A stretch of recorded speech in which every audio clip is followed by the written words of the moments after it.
पाप का बाप। एक पंडित जी काशी से विद्याधन कर कर अपने गांव वापस आए। शादी की पत्नी घर पर आई।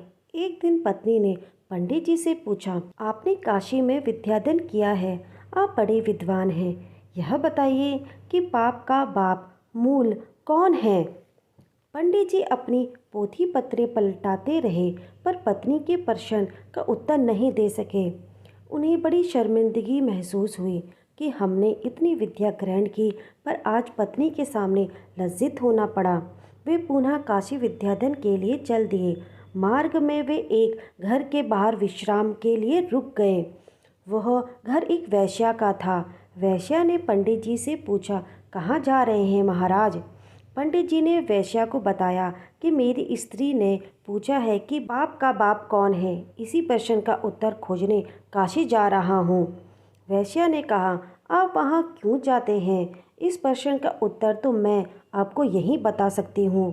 पंडित जी प्रसन्न हो गए कि यही काम बन गया। पत्नी के प्रश्न का उत्तर इस वेश्या के पास है, अब उन्हें दूर नहीं जाना पड़ेगा। वेश्या ने पंडित जी को 100 रुपये भेंट देते हुए कहा, महाराज, कल अमावस्या के दिन आप मेरे घर भोजन के लिए आना, मैं आपके प्रश्न का उत्तर दे दूंगी। 100 रुपये का नोट उठाते हुए पंडित जी ने कहा, क्या हर्ज है, कल लेंगे भोजन। यह कहकर वेश्या को अमावस्या के दिन आने को कहकर पंडित जी चले गए। अमावस्या के दिन वेश्या ने रसोई बनाने का सब सामान इकट्ठा कर दिया। पंडित जी आए और रसोई बनाने लगे तो वेश्या ने कहा, पक्की रसोई तो आप सबके हाथ का खाते ही हो, कच्ची रसोई हर एक के हाथ की बनी नहीं खाते। मैं पक्की रसोई बना देती हूँ, आप पाक खा लेना। ऐसा कहकर वेश्या ने 100 रुपये का एक नोट पंडित जी की तरफ बढ़ा दिया।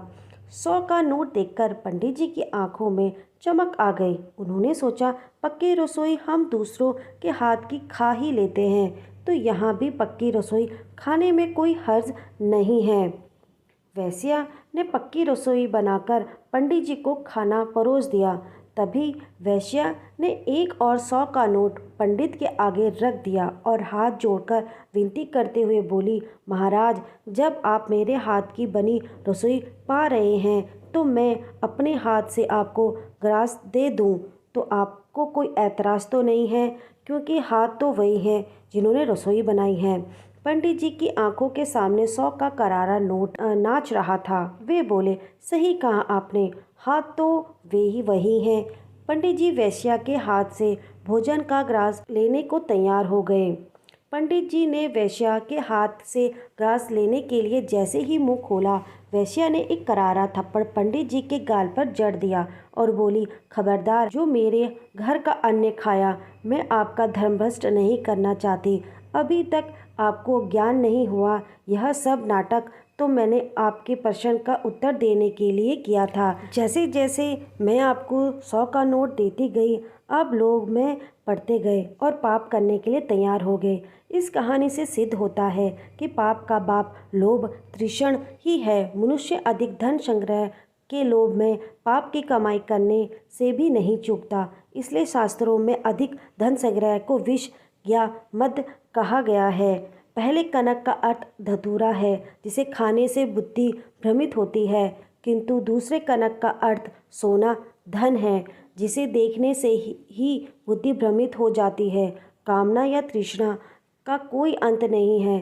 तृष्णा कभी जीर्ण बुद्धि नहीं होती, हम ही जीर्ण हो जाते हैं। इसलिए प्यारे भक्तों, मेरे कृष्ण से प्रेम कीजिए और पाप से बचने का रास्ते पर चलिए। पाप से बचने के लिए भगवान श्री कृष्ण ने इन 4 बातों का त्याग बतलाया है।